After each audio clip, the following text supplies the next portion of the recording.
নমস্কাৰ সকলোকে স্বাগতম জনাইছোঁ চেনেলটোৰ আৰু এটা নতুন ভিডিঅ'লৈ। আজিৰ ভিডিঅ'টোত আমি সাম্প্ৰতিক ঘটনা প্ৰবাহৰ এটা ভেৰি ইম্পৰ্টেণ্ট টপিক ডিছকাছ কৰিম, নোবেল প্ৰাইজ 2025। শেহতীয়াকৈ অক্টোবৰ মাহত যি 2025 চনৰ নোবেল বঁটা ঘোষণা কৰিছে, এই আটাইকেইটা ক্ষেত্ৰত আমি ডিছকাছ কৰিম কোনে কোনে কি ক্ষেত্ৰত লাভ কৰিছে, ট্ৰিকৰ সহায়ত মনত ৰখাৰ চেষ্টা কৰিম। ভিডিঅ'টোত আমি প্ৰথমতে নোবেল বঁটাৰ বিষয়ে জানি ল'ম, তাৰপিছত যিবিলাক ইয়াৰ পৰা MCQ বা কুৱেশ্যন হ'ব পাৰে সেই কুৱেশ্যনবিলাকো আমি ডিছকাছ কৰিম, গতিকে ভিডিঅ'টো আপোনালোকে শেষলৈ চাব। লগতে লাষ্ট 9 মান্থছ কাৰেণ্ট এফেয়াৰ্ছ জানুৱাৰীৰ পৰা ছেপ্টেম্বৰ মাহলৈকে 1500ৰো অধিক MCQ থকা এখন PDF বুকলেট আমাৰ চেনেলটোৰ দ্বাৰা বনোৱা হৈছে, য'ত আছাম নেশ্যনেল ইণ্টাৰনেশ্যনেল যিবিলাক ভেৰি ইম্পৰ্টেণ্ট আৰু হাইলাইটেড কাৰেণ্ট এফেয়াৰ্ছ আছে এই সকলোবিলাক ইয়াতে এড কৰা হৈছে। প্ৰতিখন মাহৰে 100ৰো অধিক MCQ আছে এই বুকলেটখনত, আৰু এইবিলাক topic 38 national games, Assam budget 2025, Nobel prize 2025 সকলোবিলাক এইখন PDF বুকলেটখনত পাব। যদি পাৰ্চেছ কৰিব বিচাৰে হোৱাটছআপ নম্বৰটোত হোৱাটছআপ কৰি পাৰ্চেছ কৰিব পাৰে। কুৱেশ্যনবিলাক MCQ ফৰ্মেটত দিয়া আছে আৰু যিবিলাক ৰিলেটেড পইণ্টছ আছে সেইবিলাকো এটাচ কৰি দিয়া আছে MCQৰ তলে। তো বুকলেটখন আপোনালোকে বাই কৰিব বিচাৰিলে তেনেহ'লে হোৱাটছআপ নম্বৰটোত হোৱাটছআপ কৰি বাই কৰিব পাৰে। কাৰেণ্ট প্ৰাইচ হৈছে 75 rupees অনলি। প্ৰথমে আমি নোবেল বঁটাৰ বিষয়ে অলপমান জানি লওঁ। ফাৰ্ষ্ট এৱাৰ্ডেড মানে প্ৰথম কেতিয়া দিয়া হৈছিলে? প্ৰথম নোবেল বঁটা প্ৰদান কৰা হৈছিলে 1901 চনত, 1901ত প্ৰথমবাৰৰ বাবে নোবেল প্ৰাইজ প্ৰদান কৰা হৈছিলে। আৰু আপোনালোকে এইজন চাইণ্টিষ্টক নিশ্চয় চিনি পায়, আলফ্ৰেড নোবেল। এখেতে হৈছে আলফ্ৰেড নোবেল। এখেত এগৰাকী ছুইডেনৰ বৈজ্ঞানিক হয়। এখেত ডাইনামাইট ইনভেণ্ট বা আৱিষ্কাৰ কৰাৰ বাবে বিখ্যাত। 1867 চনত ডাইনামাইট আৱিষ্কাৰ কৰিছিল তেওঁ। আপোনালোকে নিশ্চয় কিছুমান এক্সামৰ কুৱেশ্যনত দেখিছে যে ডাইনামাইট কোনে আৱিষ্কাৰ কৰিছিলে। ডাইনামাইট আৱিষ্কাৰ কৰা ব্যক্তিজন হৈছে আলফ্ৰেড নোবেল। তো এই আলফ্ৰেড নোবেলৰ স্মৃতিতেই এই নোবেল প্ৰাইজটো এষ্টাব্লিছ হৈছিলে বা স্থাপন হৈছিলে। আৰু এই আলফ্ৰেড নোবেলৰ জন্ম কেতিয়া হৈছিলে? 1833 চনৰ 21 অক্টোবৰ তাৰিখে তেওঁৰ জন্ম হৈছিলে। 1896 চনৰ 10 ডিচেম্বৰত তেওঁৰ মৃত্যু হৈছিলে। তো আলফ্ৰেড নোবেলৰ যিহেতু অক্টোবৰ মাহখনত জন্ম হৈছিলে, সেইবাবে এই নোবেল প্ৰাইজটো প্ৰতি বছৰে অক্টোবৰ মাহখনত ঘোষণা কৰে। কোনে কোনে কি ক্ষেত্ৰত বঁটা লাভ কৰে সেইটো অক্টোবৰ মাহত ঘোষণা কৰে। আৰু আলফ্ৰেড নোবেলৰ এই মৃত্যু ডেটটোত অৰ্থাৎ 10 ডিচেম্বৰ তাৰিখটোত প্ৰতি বছৰে এই বঁটাসমূহ প্ৰদান কৰে।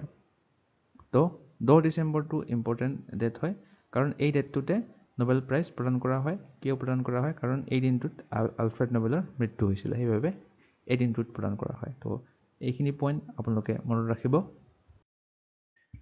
তো এতিয়া আমি চাম কি ক্ষেত্ৰত এই নোবেল বঁটাটো প্ৰদান কৰা হয়।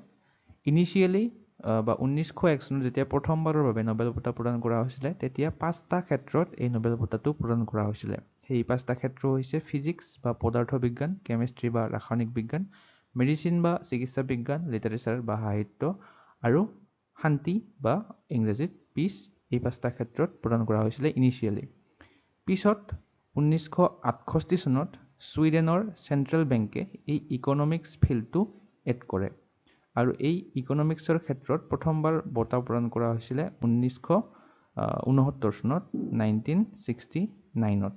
অৰ্থাৎ ইকনমিক্সটো 1968 চনত এড কৰা হৈছিলে, কিন্তু প্ৰথম বঁটা কেতিয়া দিয়া হৈছিলে ইকনমিক্সৰ ক্ষেত্ৰত? 1969 চনত। তো কাৰেণ্টলি 6টা ক্ষেত্ৰত প্ৰদান কৰা হয় নোবেল প্ৰাইজটো: medicine, physics, chemistry, peace, literature আৰু ইকনমিক্স। এতিয়া আমি পঢ়িম 2024 চনৰ নোবেল প্ৰাইজ উইনাৰ্ছ, অৰ্থাৎ লাষ্ট ইয়াৰ 2024 চনত যিকেইজনে নোবেল প্ৰাইজ লাভ কৰিছিলে। ৰিভাইজ কৰি লওঁ। ফিজিক্সৰ ক্ষেত্ৰত বা পদাৰ্থ বিজ্ঞানৰ ক্ষেত্ৰত 2জনে লাভ কৰিছিলে, জন হপফিল্ড আৰু জিঅফ্ৰী হিণ্টন। কেমিষ্ট্ৰি বা ৰাসায়নিক বিজ্ঞানৰ ক্ষেত্ৰত 3জনে লাভ কৰিছিলে, ডেভিড বেকাৰ, ডেমি চাচাবি, জন জাম্পাৰ। চিকিৎসা বিজ্ঞান বা মেডিচিনৰ ক্ষেত্ৰত ভিক্টৰ এম্ব্ৰোছ, গেৰী ৰুফকুন। সাহিত্যৰ ক্ষেত্ৰত হানকিঙে লাভ কৰিছিলে। শান্তিৰ ক্ষেত্ৰত নিহন হিদানকোৱে লাভ কৰিছিলে, আৰু ইকনমিক্সৰ ক্ষেত্ৰত ডাৰন একমগলু, চিমন জনছন, জেমছ ৰবিনছনে লাভ কৰিছিলে। আমি এতিয়া 2025 চনৰ যিকেইজন নোবেল প্ৰাইজ উইনাৰ্ছ আছে গোটেইকেইটা ক্ষেত্ৰত আমি তেওঁলোকৰ ট্ৰিকৰ সহায়ত মনত ৰখাৰ চেষ্টা কৰিম। প্ৰথম ফিল্ডটো হৈছে মেডিচিন এণ্ড ফিজিঅলজি। 6 অক্টোবৰ তাৰিখে এইটো প্ৰদান কৰিছিলে। তিনিজনে জয়লাভ কৰিছে চিকিৎসা আৰু শৰীৰ বিজ্ঞানৰ ক্ষেত্ৰত। তেওঁলোকৰ নাম হৈছে মেৰী ই ব্ৰুংকো, ফ্ৰেড ৰেমষ্টেল, চিমন চাকাগুচি। মেৰী ই ব্ৰুংকো USA, ফ্ৰেড ৰেমষ্টেল USA হয় আৰু চিমন চাকাগুচি জাপানৰ। তো দুজন আমেৰিকাৰ আৰু এজন জাপানৰ হয়। আৰু কিহৰ বাবে তেওঁলোকে এইটো লাভ কৰিছিলে নোবেল প্ৰাইজটো? For their discoveries concerning peripheral immune tolerance. তো এইটো আপোনালোকে মনত ৰাখিব। পেৰিফেৰেল ইমিউন টলাৰেঞ্চ এই সম্পৰ্কীয় তেওঁ আৱিষ্কাৰ কৰাৰ বাবে তেওঁলোকে এই মেডিচিন আৰু ফিজিঅলজিৰ বাবে নোবেল প্ৰাইজটো লাভ কৰিছিলে। তো ট্ৰিকৰ সহায়ত আপোনালোকে কেনেকৈ মনত ৰাখিব? ট্ৰিকটো হৈছে মেৰীৰ ফ্ৰেণ্ড চিমন। চাওক ইজিলি মনত ৰাখিব, মেৰীৰ ফ্ৰেণ্ড চিমন। তো মেৰীৰে আপোনালোকে মেৰী ই ব্ৰুংকোটো মনত ৰাখিব পাৰিব আৰু ফ্ৰেণ্ডটোৰ দ্বাৰা আপোনালোকে ফ্ৰেডটো মনত ৰাখিব আৰু চিমনটোতো চিমন হৈয়ে গ'ল, চিমন চাকাগুচি। তো মেৰীৰ ফ্ৰেণ্ড চিমন এইটো মনত ৰাখিব। আকৌ যদি আপোনালোকে মেৰীৰ ফ্ৰেণ্ড চিমনে মেডিচিন লয় এইটো যদি অলপমান বঢ়াই দিয়ে তেনেহ'লে ফিল্ডটো মনত থাকিব। তো মেডিচিন আৰু ফিজিঅলজিৰ ক্ষেত্ৰত মেৰী ই ব্ৰুংকো, ফ্ৰেড ৰেমষ্টেল, চিমন চাকাগুচিয়ে লাভ কৰিছিলে। এইটো ট্ৰিক যে মনত ৰাখিব লাগিব এইটোৱে নহয়, আপোনালোকে নিজেও বনাই ল'ব পাৰে আপোনালোকৰ যেনেদৰে সুবিধা হয়। নেক্সট ফিল্ডটো হৈছে ফিজিক্স বা পদাৰ্থ বিজ্ঞান। এইটো 7 অক্টোবৰ তাৰিখে ঘোষণা কৰিছিলে। ইয়াতো তিনিজনে জয়লাভ কৰে। জন ক্লাৰ্ক USA হয়, মাইকেল এইচ ডেভৰেট USA হয় আৰু জন এম মাৰ্টিনিছ তেওঁ USA হয়। তো ইয়াতে আটাইকেইজন এখন দেশৰে হয়, আমেৰিকাৰে। কিহৰ বাবে তেওঁলোকে নোবেল প্ৰাইজটো লাভ কৰে? For the discovery of microscopic quantum mechanical tunnelling and energy quantisation in electric circuit. অৰ্থাৎ ইলেক্ট্ৰিক চাৰ্কিট বা বৈদ্যুতিক বৰ্তনীত এই মাইক্ৰস্কপিক কোৱাণ্টাম মেকানিকেল টানেলিং আৰু এনাৰ্জি কোৱাণ্টাইজেশ্যন, শক্তি কোৱাণ্টাইজেশ্যনৰ আৱিষ্কাৰৰ বাবে তেওঁলোকক ফিজিক্সৰ বাবে নোবেল প্ৰাইজটো প্ৰদান কৰা হয়। তো এওঁলোকৰ নাম আপোনালোকে ট্ৰিকৰ সহায়ত কেনেদৰে মনত ৰাখিব? চাওক ইজিলি মনত ৰাখিব। ট্ৰিকটো হৈছে দুজন দেৱৰ। দুজন দেৱৰ কিয় দিছোঁ? কাৰণ চাওক ইয়াত দুটা জন আছে, জন ক্লাৰ্ক, জন এম মাৰ্টিনিছ। তো দুটা জন মিলি আপোনালোকে জন মনত ৰাখিব, জন ক্লাৰ্ক, জন এম মাৰ্টিনিছ আৰু দেৱৰটোৰ দ্বাৰা আপোনালোকে এই ডেভৰেটটো মনত ৰাখিব পাৰিব, মাইকেল এইচ ডেভৰেট। নেক্সট ফিল্ডটো হৈছে কেমেষ্ট্ৰি বা ৰসায়ন বিজ্ঞান। ইয়াতো তিনিজনে লাভ কৰিছিলে। 8 অক্টোবৰ তাৰিখে কেমেষ্ট্ৰিটো ঘোষণা কৰিছিলে। বঁটা প্ৰাপক কেইজনৰ নাম হৈছে চুচুমু কিটাগাৱা, জাপানৰ প্ৰবাসী তেওঁ, ৰিচাৰ্ড ৰবচন অষ্ট্ৰেলিয়াৰ হয় তেওঁ আৰু অমৰ এম য়াগি আমেৰিকাৰ হয় তেওঁ। তো এইটো কিহৰ বাবে তেওঁলোকে লাভ কৰিছিলে এইটো চাই লওঁ। For the development of metal organic frameworks. এইটো মেটেল মানে কি, ধাতুৰ জৈৱিক ফ্ৰেমৱৰ্কৰ ডেভেলপ কৰাৰ বাবে, বিকাশৰ বাবে তেওঁলোকে এই কেমেষ্ট্ৰিত নোবেল প্ৰাইজটো লাভ কৰিছিলে। তো এইটো ট্ৰিকৰ সহায়ত আপোনালোকে কেনেকৈ মনত ৰাখিব? ট্ৰিকটো হৈছে ORS। তো ORSটো সকলোৱে জানে ORSটো কি হয়। তো ORSৰ সহায়ত আপোনালোকে এইটো মনত ৰাখিব পাৰে। অ'ৰে কি হ'ব? অমাৰ য়াগি। তাৰপিছত আৰেৰে ৰিচাৰ্ড ৰবচন হ'ব আৰু এছেৰে চুচুমু কিটাগাৱা। তো এনেকৈ আপোনালোকে মনত ৰাখিব পাৰে। আকৌ যদি আপোনালোকে বঢ়াই দিয়ে কেমেষ্ট্ৰি ORS ইন কেমেষ্ট্ৰি এনেকৈ যদি আপোনালোকে মনত ৰাখে তো ফিল্ডটো মনত থাকিব। তো অ'ৰে অমাৰ য়াগি, আৰেৰে ৰিচাৰ্ড ৰবচন আৰু এছেৰে চুচুমু কিটাগাৱা। নেক্সটটো হৈছে লিটাৰেচাৰ বা সাহিত্য। এজনে লাভ কৰিছে, এইটো মনত ৰাখিব সহজ হ'ব আপোনালোকৰ বাবে। 9 অক্টোবৰ তাৰিখে সাহিত্যটো ঘোষণা কৰিছিলে।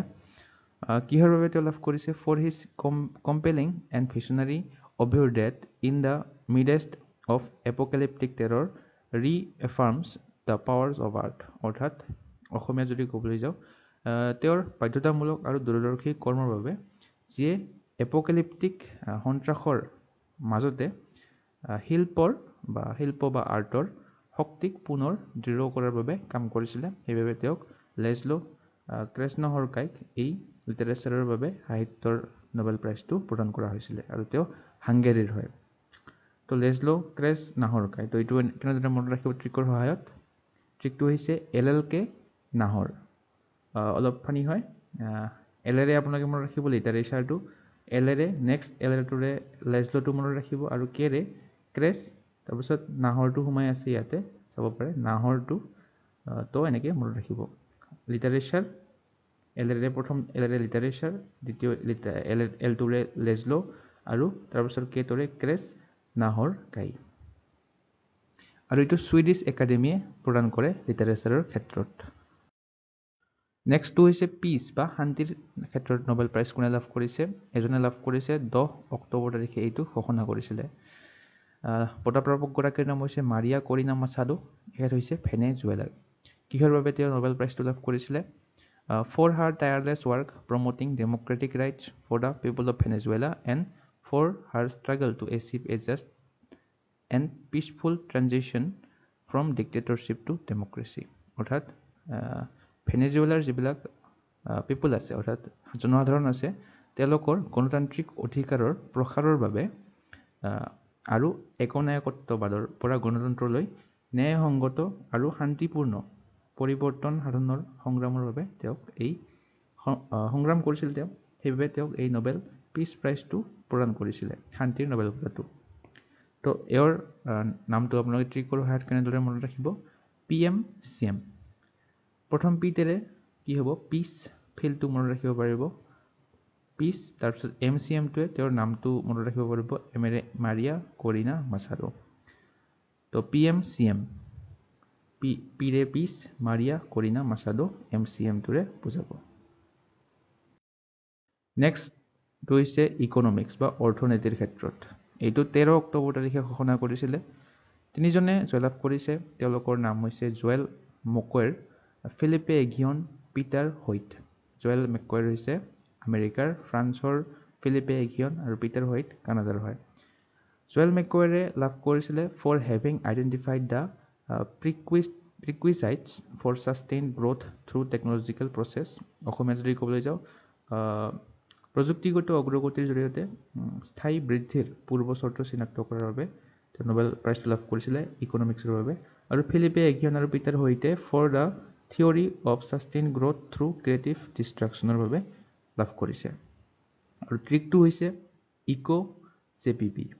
তো ইকোৰে ফিল্ডটো মনত ৰাখিব পাৰিব ইকনমিক্স, আৰু JPPৰে তিনিজনৰ নাম মনত ৰাখিব, প্ৰথম লেটাৰকেইটা, জেৰে জোৱেল, পিৰে ফিলিপে এগিয়ন, আৰু পিৰে পিটাৰ হোইট।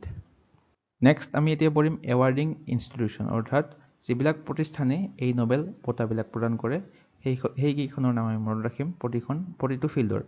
ফিজিক্স, পদাৰ্থ বিজ্ঞান, কেমিষ্ট্ৰি, ৰাসায়নিক বিজ্ঞান আৰু ইকনমিক্সৰ ক্ষেত্ৰত, এই তিনিটা ক্ষেত্ৰত এই royal Swedish academy of science এই ইনষ্টিটিউশ্যনখনে নোবেল প্ৰাইজ প্ৰদান কৰে এই তিনিটা ক্ষেত্ৰত। আৰু মেডিচিনৰ ফিল্ডত বা চিকিৎসা বিজ্ঞানৰ ক্ষেত্ৰত কাৰোলিনস্কা ইনষ্টিটিউটখনে নোবেল প্ৰাইজ প্ৰদান কৰে।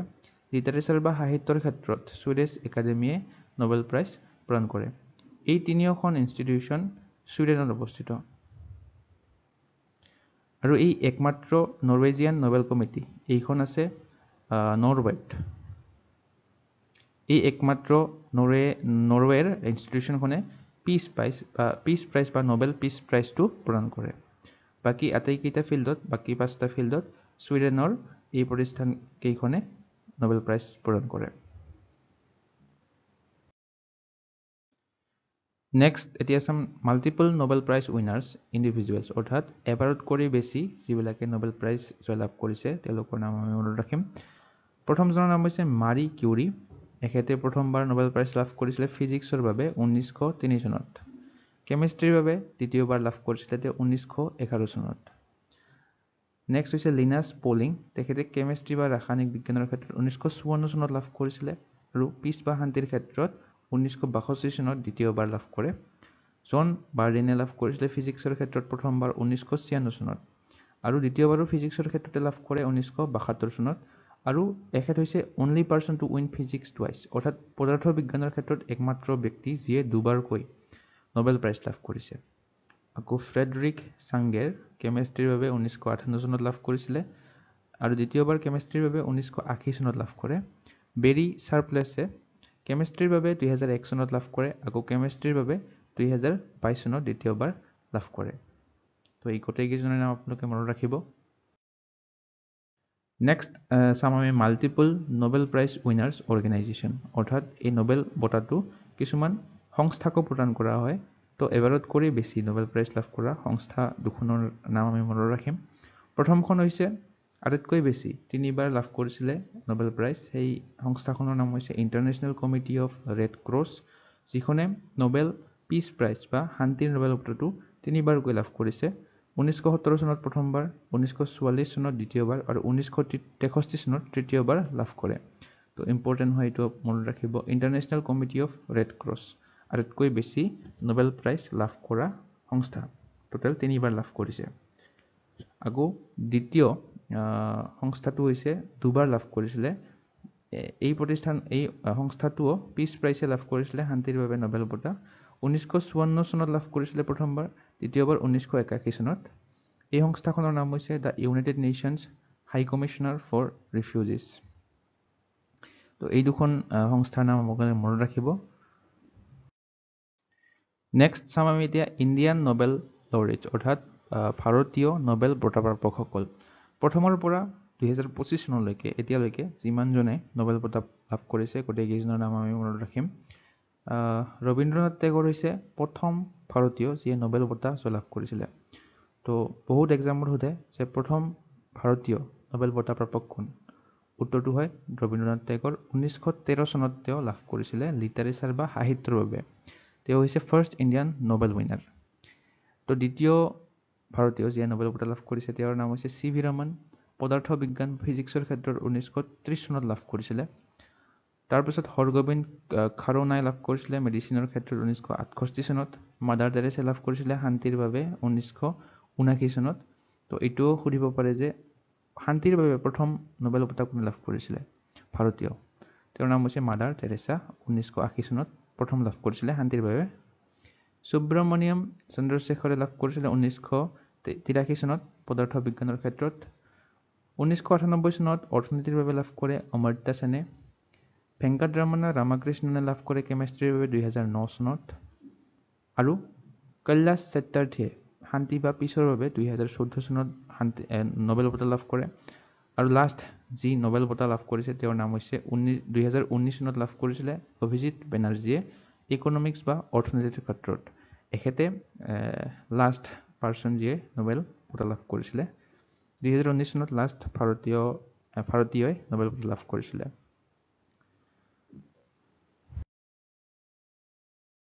চ' নেক্সট আমি এতিয়া MCQ বিলাক ডিছকাছ কৰিম, অৰ্থাৎ এই নোবেল প্ৰাইজ 2025ৰ ওপৰত হ'ব পৰা সম্ভাৱনীয় কুৱেশ্যনবিলাক আমি কেইটামান ডিছকাছ কৰিম।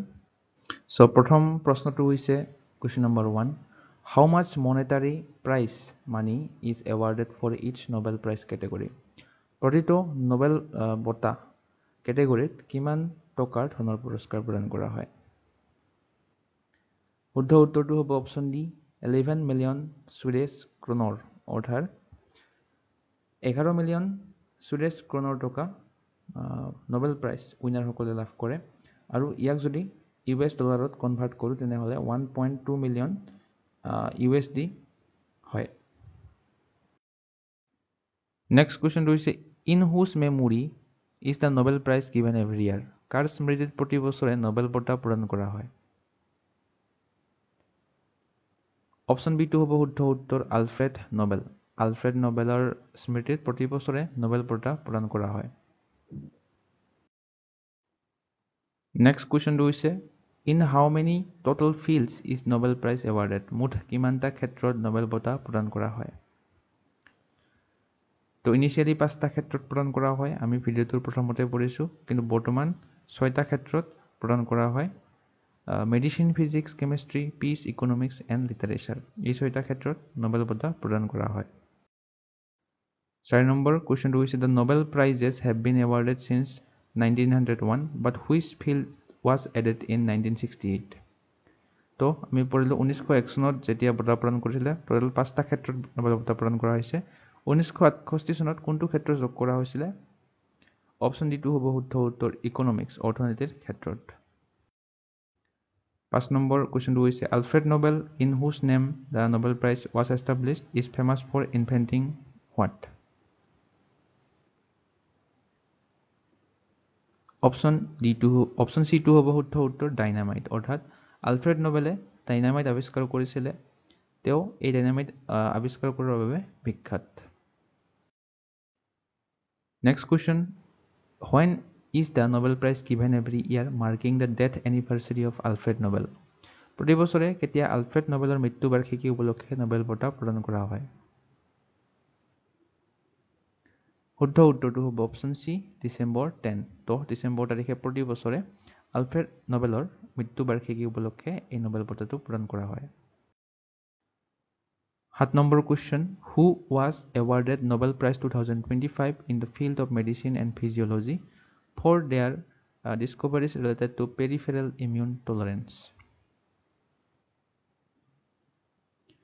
অপশন ডি টু হ'ব শুদ্ধ উত্তৰ all of the above অৰ্থাৎ Mary E Brunkow Fred Ramsdell Shimon সাকাগুচিয়ে চিকিৎসা বিজ্ঞান আৰু শৰীৰ তত্ত্বৰ ক্ষেত্ৰত নোবেল বঁটা লাভ কৰিছিল 2025 চনত শেহতীয়াকৈ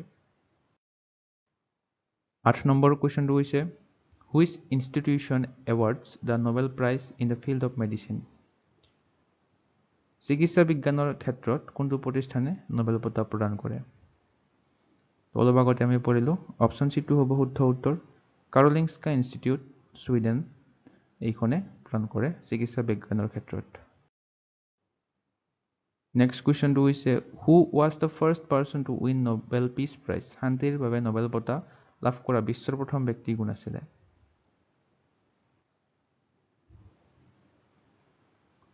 অপশন সি টু হ'ব শুদ্ধ উত্তৰ হেনৰি ডুনান্টে 1901 চনত শান্তিৰ বাবে প্ৰথম নোবেল বঁটা লাভ কৰিছিল 10 নম্বৰ কোৱেশ্চনটো হৈছে which United Nations organization has been awarded the Nobel Peace Prize twice in 1954 and 1981 for its humanitarian work providing assistance to refugees সংক্ষেপত দিয়া আছে ইয়াৰে শুদ্ধ উত্তৰটো হ'ব অপশন সি UNHCR ইয়াৰে সম্পূৰ্ণ ৰূপটো হৈছে United Nations High Commissioner for Refugees এই সংস্থাটোৱে দুবাৰকৈ মানৱীয় কামৰ বাবে শান্তিৰ নোবেল বঁটা লাভ কৰিছিল 1954 চনত প্ৰথমবাৰ দ্বিতীয়বাৰ 1981 চনত 11 নম্বৰ কোৱেশ্চনটো হৈছে who were the recipient of first Nobel Prize in the field of economics অৰ্থনীতিৰ ক্ষেত্ৰত প্ৰথম নোবেল বঁটা কোনে লাভ কৰিছিল অপশন বি টু হ'ব শুদ্ধ উত্তৰ ৰেগনাৰ ফ্ৰিচ এণ্ড জেন টিনবাৰ্গেন 12 নম্বৰ কোৱেশ্চনটো হৈছে which two Indian have been awarded Nobel Prize in the field of economics এতিয়ালৈকে অৰ্থনীতিৰ ক্ষেত্ৰত দুজন ভাৰতীয়ে নোবেল বঁটা লাভ কৰিছে তেওঁলোকৰ নাম হৈছে অপশন সি অমৰ্ত্য সেন আৰু অভিজিত বেনাৰ্জী অমৰ্ত্য সেনে 1998 বা 1998 চনত লাভ কৰিছিল অৰ্থনীতিৰ ক্ষেত্ৰত নোবেল প্ৰাইজ আৰু লাষ্ট যেটো 2019 চনত নোবেল প্ৰাইজ লাভ কৰিছিল অভিজিত বেনাৰ্জীয়ে তেওঁ অৰ্থনীতিৰ ক্ষেত্ৰত লাভ কৰিছিল 13 নম্বৰ কোৱেশ্চনটো হৈছে who was first man to be awarded Nobel Prize in two different fields দুটা ভিন্ন ক্ষেত্ৰত নোবেল বঁটা লাভ কৰা প্ৰথম ব্যক্তি কোন আছিল অপশন সি টু শুদ্ধ লিনাছ পলিঙে নোবেল বঁটা লাভ কৰা প্ৰথম ব্যক্তি দুটা ভিন্ন ক্ষেত্ৰত কেমিষ্ট্ৰিৰ বাবে প্ৰথমতে লাভ কৰিছিল 1954 চনত কেমিষ্ট্ৰিৰ বাবে আৰু শান্তি বা পিছৰ বাবে তেওঁ লাভ কৰিছিল 1962 চনত দ্বিতীয়বাৰ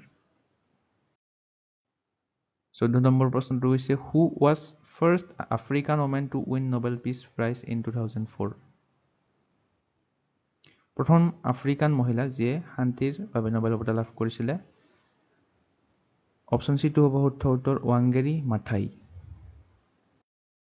15 নম্বৰ প্ৰশ্ন who was first person awarded the Nobel Prize in the field of physics in 1901 for his discovery of X-ray option C টু হ'ব শুদ্ধ উত্তৰ উইলহেল্ম কনৰাড ৰণ্টজেনে এক্স-ৰে আৱিষ্কাৰ কৰাৰ বাবে 1901 চনত পদাৰ্থ বিজ্ঞানৰ ক্ষেত্ৰত নোবেল প্ৰাইজ লাভ কৰিছিল 16 নম্বৰ প্ৰশ্নটো হৈছে who was the first person to be awarded Nobel Prize in the field of literature in the English language 1907 চনত লাভ কৰিছিলে তেওঁৰ এই জংগল বুকখনৰ বাবে অপশ্যন ডি টো হ'ব শুদ্ধ উত্তৰ ৰুডিয়াৰ্ড কিপলিং তো এইকেইটা আছিলে কুৱেশ্যন তো লাষ্ট কুৱেশ্যনটো আপোনালোকৰ বাবে এৰি থোৱা হৈছে all Nobel prizes awards except peace prize are presented in which location শান্তি নোবেল বঁটাৰ বাহিৰে সকলো নোবেল বঁটা কোনটো স্থানে প্ৰদান কৰে তো অলপ আগতে আমি ডিছকাছ কৰিলোঁ এৰে শুদ্ধ উত্তৰটো কি হয় আপোনালোকে কমেণ্ট ছেকশ্যনত জনাব আৰু এইখিনিতে আপোনালোকে এটা ইনফৰমেশ্যন দিওঁ যে লাষ্ট 9 মান্থছ কাৰেণ্ট এফেয়াৰ্ছ জানুৱাৰীৰ পৰা ছেপ্টেম্বৰ মাহলৈকে প্ৰতিখন মাহৰে 100ৰো অধিক MCQ থকা এখন বুকলেট বনোৱা হৈছে 1500ৰো অধিক MCQ আছে এই বুকলেটখনত আৰু কিছুমান টপিকছ যেনে 38 national games Assam budget Assam civilian awards এই নোবেল প্ৰাইজটো এড কৰি দিয়া হ'ব লগতে অক্টোবৰ মাহখন শেষ হ'বলৈ গৈ আছে এইখন মাহ অক্টোবৰ মাহখন এড কৰি লাষ্ট 10th মান হৈ যাব তো এই কাৰেণ্ট এফেয়াৰ্ছ বুকলেটখন য'ত আছাম নেশ্যনেল ইণ্টাৰনেশ্যনেল গোটেইখিনি ইম্পৰ্টেণ্ট আৰু হাইলাইটেড টপিকছখিনি কভাৰ কৰা হৈছে আপোনালোকে যদি এই বুকলেটখন পাৰচেছ কৰিব বিচাৰে তেনেহ'লে এই স্ক্ৰীনত দিয়া হোৱাটছআপ নম্বৰটোত আপোনালোকে হোৱাটছআপ কৰি পাৰচেছ কৰিব পাৰে কুৱেশ্যনবিলাক MCQ ফৰ্মেটত দিয়া আছে আৰু যিবিলাক ৰিলেটেড পইণ্টছ আছে সেইবিলাকো এটাচ কৰি দিয়া আছে চ' আপোনালোকে পাৰচেছ কৰিব বিচাৰিলে এই হোৱাটছআপ নম্বৰটোত পাৰচেছ কৰিব পাৰে কাৰেণ্ট প্ৰাইচ হৈছে 75 rupees চ' আজিৰ ভিডিঅ'টোত এইখিনি আছিলে ভিডিঅ'টো চাই কেনে পালে এবাৰ কমেণ্ট ছেকশ্যনত জনাব চাই যদি ভাল পায় তেনেহ'লে এটা লাইক আৰু লগৰীবিলাকৰ লগত শ্বেয়াৰ কৰি পেলাই নাপাহৰিব লগতে এছেঞ্চিয়েল ষ্টাডি জ'ন চেনেলটো ছাবস্ক্ৰাইব কৰি ল'ব এনেধৰণৰ কণ্টেণ্ট আগলৈ পাই থাকিবৰ বাবে